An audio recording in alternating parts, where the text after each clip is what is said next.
آپ کی خلافت، آپ کی افضلیت اور آپ کی وفات سے متعلق کچھ معروضات عرض کروں گا۔ رب کریم سے دعا ہے کہ وہ اس ناچیز کو حق کہنے، آپ کو حق سننے اور سمجھنے، اور اس حق پر مجھے، آپ کو اور تمام سننے والوں کو عمل کی دولت عطا فرمائے۔ اہل سنت و جماعت کا یہ اعتقاد و عقیدہ ہے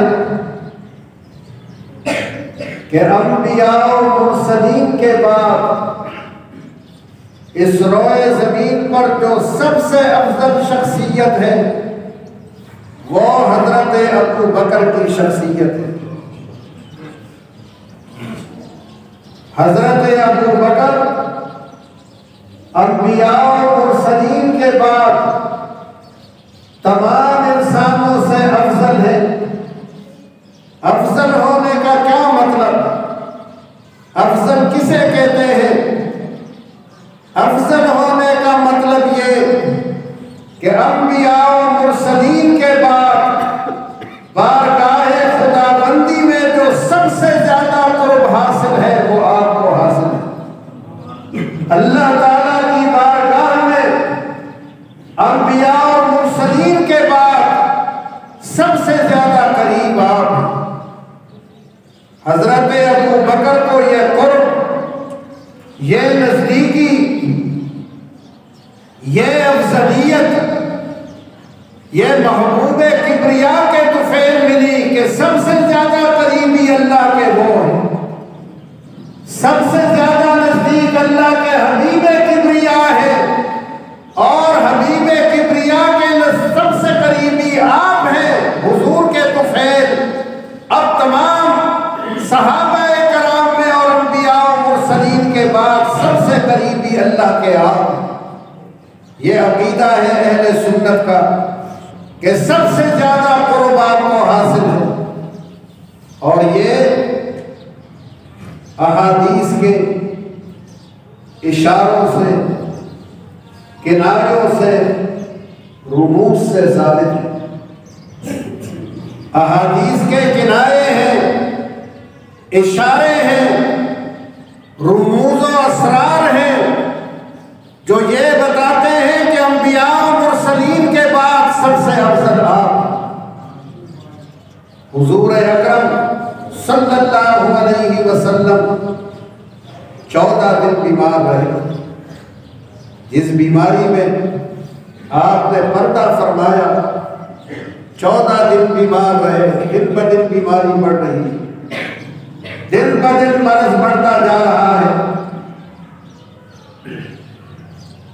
پردہ فرمانے سے 5 دن پہلے 7 ربیع الاول کو آپ نے خطبہ دیا، نماز پڑھاتے رہے، نماز نہیں چھوڑو، یہ بیماری ہے نماز چھوڑو، نماز میں پابندی سے آتے رہے۔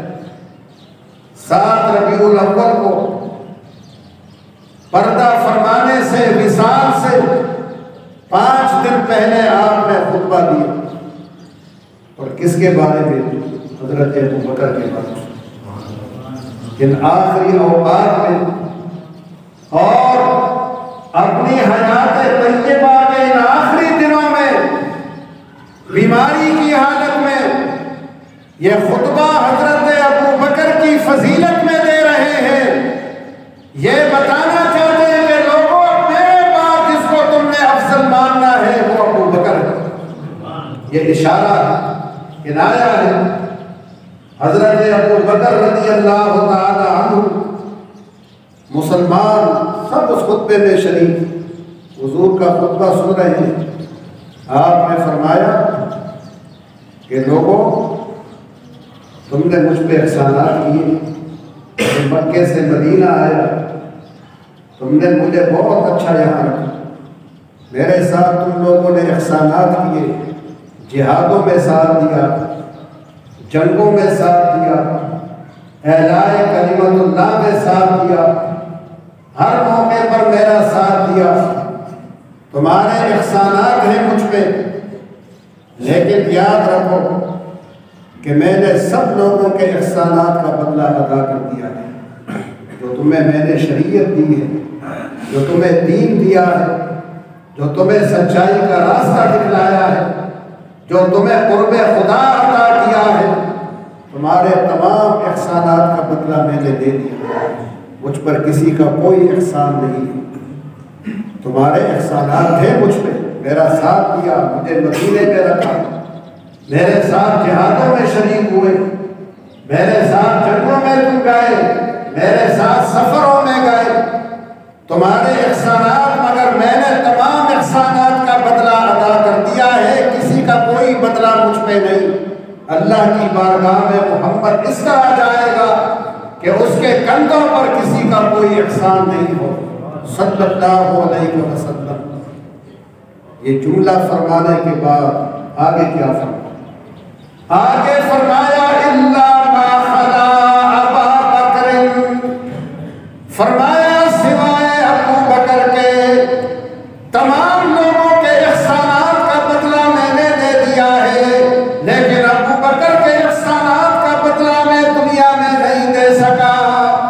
ما خلا ابا بکر، سوائے ابو بکر، انہوں نے جو احسانات کیے میرے ساتھ مکے میں، بہت ساتھ دیا میرا، مارے کھائی میرے لیے، قربانیاں دی میرے لیے، جہاں میں جاتا دعوت دینے کے لیے لوگوں کو، یہ میرے ساتھ ساتھ ہوتے تھے۔ انہوں نے مجھے نہیں چھوڑا کہ میں اکیلا کہیں جاؤں، میں قبائل عرب کے پاس جاتا، یہ میرے ساتھ ہوتے۔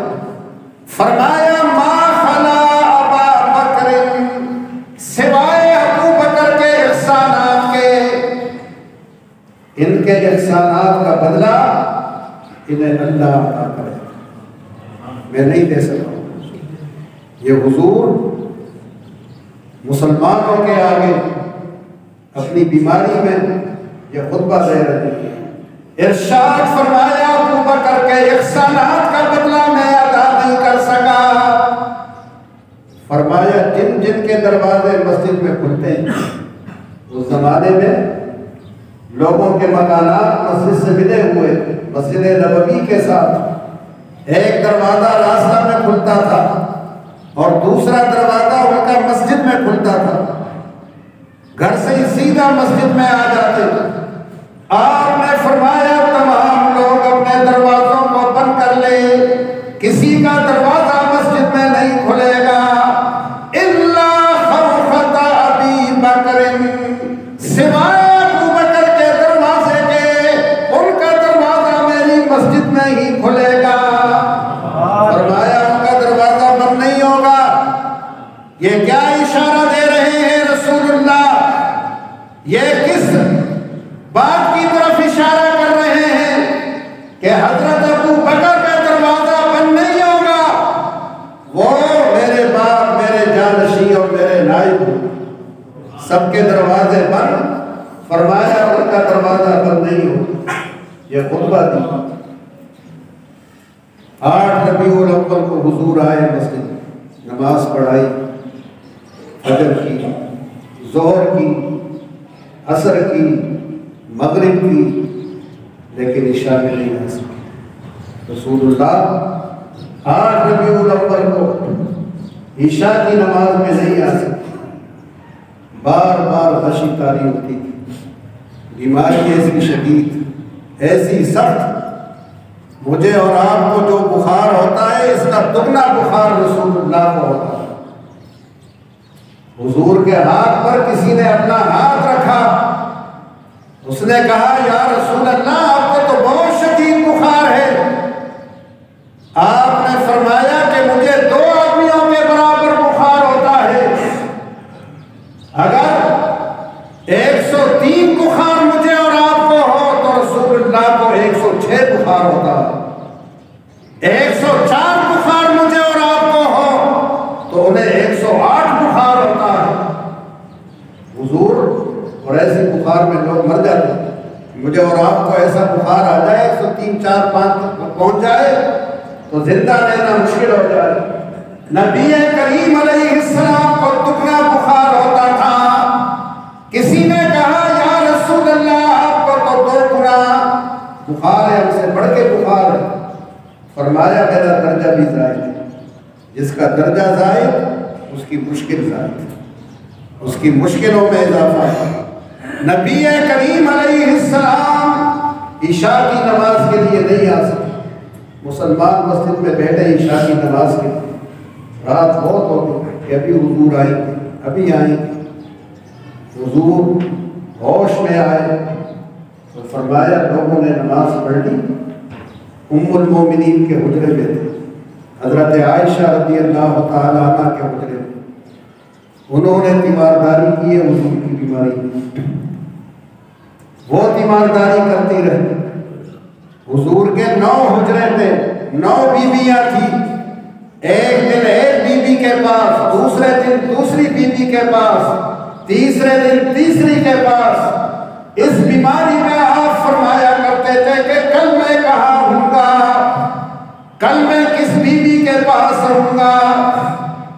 ام المومنین امہات المومنین سمجھ گئی کہ رسول اللہ حجرہ عائشہ میں آنا چاہتے ہیں. حضرت عائشہ رضی اللہ تعالی عنہ کے حجرے میں آنا چاہتے ہیں. تمام بیویوں نے کہا یا رسول اللہ ہم خوش دلی سے آپ کو اجازت دیتے ہیں، آپ کو تکلیف نہ ہو، آپ حجرہ عائشہ میں چلے جائیں. آپ کی چارپائی حضرت عائشہ کے حجرے میں لائی. چارپائی مسلمان لاتے تھے حجرے سے دوسرے حجرے میں حضور لانے کے لیے، ایک بیوی کے مکان سے دوسرے بیوی کے مکان. نبی کریم علیہ السلام حجرہ ام المومنین صدیقہ بنت صدیق کے حجرے میں آئے. یہ صدیقہ باپ ان کا صدیق، ان کا ماں ذکر کر رہے ہیں حضرت ابوبکر. صدیقہ کے حجرے میں آئے. رات بہت ہو گئی، نماز کے لیے مسلمان مسجد میں بیٹھے ہیں. فرمایا مرو ابا بکر ان یصلی بالناس. فرمایا میں نماز پڑھانے کے لیے نہیں جا سکتا، ابو بکر کو حکم دے دو کہ وہ نماز پڑھائیں. مرو ابا بکر ان یصلی بالناس. بے شمار صحابہ نے مصلی امامت کے لیے، مصلی رسول کے لیے کس کا انتخاب ہو رہا ہے؟ کس کا انتخاب ہوا ہے؟ حضرت ابوبکر کا. نبی کریم علیہ السلام نے فرمایا ابو بکر کو حکم دو، ابو بکر نماز پڑھائیں. ام المومنین حضرت عائشہ رضی اللہ تعالی عنہا نے معذرت یا رسول اللہ وہ رقیق القلب، میرا باپ تو بہت نرم دل ہے، ابو بکر بہت نرم دل والا ہے، آپ کے مصلی پہ نہیں کھڑا ہو سکتا، اس کی ہمت نہیں ہے، اس کی طاقت نہیں کہ آپ کی جگہ پہ کھڑے ہو کے نماز پڑھیں. فرمایا آپ کی جگہ پہ کھڑا ہوگا تو سوائے آنسو کے اور کچھ نہیں ہوگا وہاں، وہ روتا رہے گا.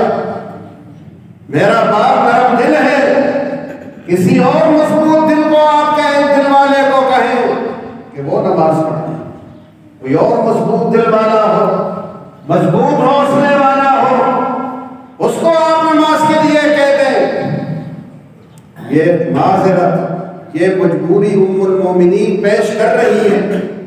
اور حضور جواب میں پھر کیا فرماتے ہیں؟ اچھا کسی اور کو کہتے ہیں، کسی اور کا انتخاب کرتے ہیں. حضور اسی بیماری میں فرماتے ہیں مرو ابا بکر ان یصلی بالناس.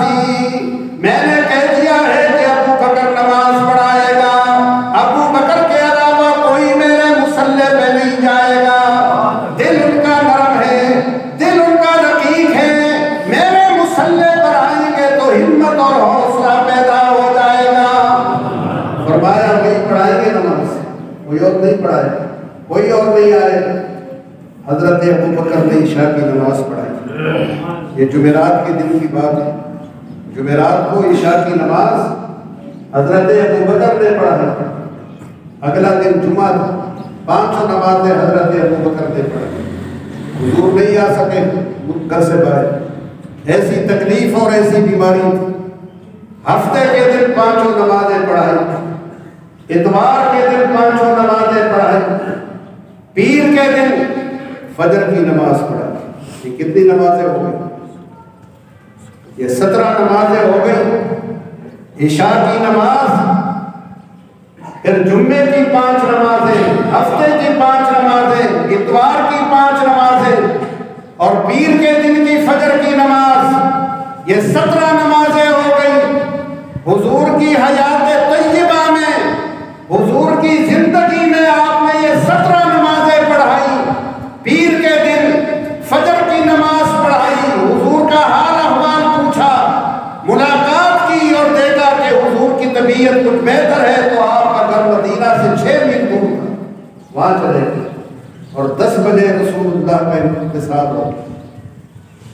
پیر کے دن 10-11 بجے کے لگ بھگ نبی کریم صلی اللہ علیہ وسلم نے اس دار فانی سے رب اعلیٰ کی طرف رجوع کیا۔ یہ 17 نمازیں پڑھائی۔ حضرت علی شیر خدا فرماتے ہیں کہ میں نے غور و فکر کیا کہ ابو بکر رسول اللہ کے جانشین ہو سکتے ہیں یا نہیں ہو سکتے، حضور کے نائب ہو سکتے ہیں یا نہیں ہو سکتے۔ میں نے غور و فکر کیا، سوچتا رہا، میرے غور و فکر نے مجھے صحیح فیصلے تک پہنچا دیا کہ نماز یہ علم الاسلام ہے، یہ اسلام کا جھنڈا ہے۔ اللہ کے حبیب نے اسلام کا جھنڈا حضرت ابو بکر کو عطا کیا، مصلی پہ انہیں کھڑا کیا، الصلاۃ علم الاسلام، کہ نماز اسلام کا جھنڈا ہے۔ یہ جھنڈا رسول اللہ نے حضرت ابو بکر کو دیا۔ میں نے غور و فکر مزید کیا تو اور زیادہ روشنی آئی کہ الصلاۃ قوام الدین، کہ نماز دین کا ستون ہے۔ رسول اللہ نے یہ ستون حضرت ابو بکر کے حوالے کیا۔ میرے دل نے کہا کہ جب رسول اللہ نے دین کا ستون ان کے حوالے کیا، اسلام کا جھنڈا ان کے حوالے کیا، تو پھر میں یہ دنیاوی حکمرانی اور دنیاوی سیاست ان کے حوالے کیوں نہ کروں؟ جب دینی سیاست ان کے حوالے ہو گئی تو یہ دنیاوی سیاست بھی ان کے حوالے، پھر وہ دنیا کے بھی ہمارے بادشاہ ہیں۔ میں نے بیعت کر لی حضرت ابو بکر کی۔ حضرت علی شیر خدا فرماتے ہیں تمام صحابہ کرام، پوری امت کا آپ کے خلیفہ ہونے پر، نائب رسول ہونے پر، جانشین مصطفیٰ بلا فصل ہونے پر پوری امت کا اجماع ہے، پوری امت اس پر متفق ہے۔ اس لیے حضرت ابو بکر تمام صحابہ سے افضل ہے۔ افضلیت کی ترتیب خلافت کی ترتیب ہے۔ پہلا خلیفہ وہ سب سے افضل، دوسرا خلیفہ حضرت عمر، پھر وہ سب سے افضل، تیسرے خلیفہ حضرت عثمان، پھر وہ افضل سب میں، چوتھے خلیفہ حضرت علی شیر خدا، پھر وہ سب سے افضل۔ یہ ترتیب ہے افضلیت کی۔ اللہ کے نزدیک سب سے افضل، سب سے زیادہ قرب حضرت ابو بکر کو، ان کے بعد حضرت عمر کو ہے، ان کے بعد حضرت عثمان کو ہے، ان کے بعد علی شیر خدا کو۔ یہ ترتیب ہے افضلیت کی۔ جو ترتیب خلافت کی وہی ترتیب افضلیت کی۔ حضرت محمد ابن حنفیہ، یہ حضرت علی کے بیٹے لڑکے ہوں، ان کی ماں فاطمہ الزہرا رضی اللہ تعالیٰ عنہ، ان کی اور ماں حضرت علی نے کئی نکاح کی، ان کے بہت سارے بیٹے، حضرت امام حسن بھی بیٹا ہے، حضرت امام حسین بھی ہے، ان کے علاوہ بہت لڑکے ہیں اور بیویوں سے، ان میں ایک محمد ابن حنفیہ ہے۔ محمد ابن حنفیہ کہتے ہیں، بیٹا کہتا ہے کہ قلت لأبی، میں نے اپنے باپ کو کہا، حضرت علی کو کہا کہ سب سے زیادہ افضل آدمی کون ہے ان صحابہ میں؟ رسول اللہ کے غلاموں میں سب سے افضل کون ہے؟ فرمایا ابو بکر۔ حضرت علی کیا فرماتے؟ ابو بکر، حضرت ابو بکر کو پہلا نمبر دیا افضلیت میں، افضلیت میں پہلا نمبر حضرت ابو بکر کا۔ بچوں میں ایمان لانے میں، کم عمروں میں ایمان لانے میں پہلا نمبر علی شیر خدا کا، وہاں بھی پہلا نمبر ہے، مگر وہ بچوں میں کم عمروں میں ایمان لانے میں پہلا نمبر ہے، افضلیت میں نہیں ہے۔ افضلیت میں پہلا نمبر صدیق اکبر کا۔ یہ کون کہہ رہے ہیں؟ یہ علی شیر خدا فرماتے ہیں۔ ان کا بیٹا محمد ابن حنفیہ کہتا ہے قلت ثم، میں نے کہا پھر کون ہے؟ ابو بکر کے بعد کون افضل ہے؟ عمر۔ حضرت ابو بکر کے بعد عمر افضل ہے۔ میں نے کہا کہ اب اگر پوچھوں گا کہ عمر کے بعد کون ہے، عثمان کا نام نہیں، حضرت عثمان۔ میں نے یہ نہیں کہا، تیسری بار میں نے کہا کہ کیا عمر کے بعد آپ افضل ہیں، آپ بہترین ہیں؟ فرمایا لا انا رجل من المسلمین، فرمایا میں کہاں افضل ہوں، میں تو عام مسلمان ہوں۔ ان کی ساری یہ عاجزی کہ میں تو عام مسلمانوں میں ایک مسلمان ہوں۔ حضرت عمر رضی اللہ تعالیٰ عنہ کو حضرت ابو بکر کے بعد افضل ٹھہرایا حضرت علی شیر خدا نے۔ اس لیے یہی اہل سنت کا اعتقاد، یہ اہل سنت کا ایمان ہے کہ نبی کریم علیہ السلام کے اصحاب میں سب سے افضل، سب سے قریبی اللہ کے حضرت ابو بکر، ان کے بعد حضرت عمر ہیں، ان کے بعد حضرت عثمان ہیں، ان کے بعد حضرت علی مولا، علی مشکل کشا ہے۔ اللہ تعالیٰ ان کی ارواح مبارکہ پر اپنی رحمت نازل فرمائے۔